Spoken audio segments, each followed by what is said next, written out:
Star మా ఛానల్లో ప్రసారమవుతున్న Brahmamudi serial ద్వారా మన తెలుగు ఆడియన్స్ అందరికీ కూడా చాలా చాలా బాగా చేరువైన నటి కావ్య అలియాస్ దీపికా రంగరాజు.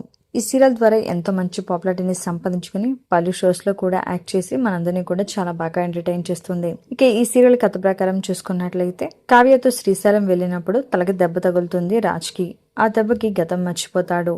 యామిని ఫ్యామిలీనే తన ఫ్యామిలీ అనుకుంటూ వచ్చాడు.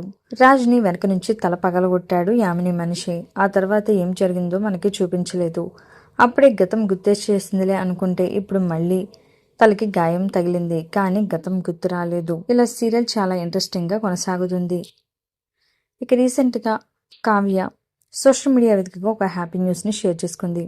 అది ఏమిటి అంటే, చిన్ని సీరియల్లో తను నటిస్తున్నాను అంటూ, చిన్ని సీరియల్లో గెస్ట్ రోల్లో అమ్మవారి గెటప్లో కనిపిస్తున్నాను అంటూ, ఈ గెటప్ వేయటం ఈ శ్రావణ మాసంలో నాకు చాలా హ్యాపీగా అనిపించింది అంటూ గుడ్ న్యూస్ని షేర్ చేసుకుంది. మరి కావ్యాని అమ్మవారి గెటప్లో చూడాలి అనుకుంటే చిన్ని సీరియల్నే చూసేయండి. బ్రహ్మముడి సీరియల్లో కావ్య యాక్టింగ్ కనుక మీకు నచ్చినట్లయితే ఈ వీడియోని తప్పకుండా ఒక లైక్ చేయండి. ఇలాంటి లేటెస్ట్ వీడియోస్ కోసం ఇప్పుడే మా ఛానల్ని తప్పకుండా సబ్స్క్రైబ్ చేసుకోండి.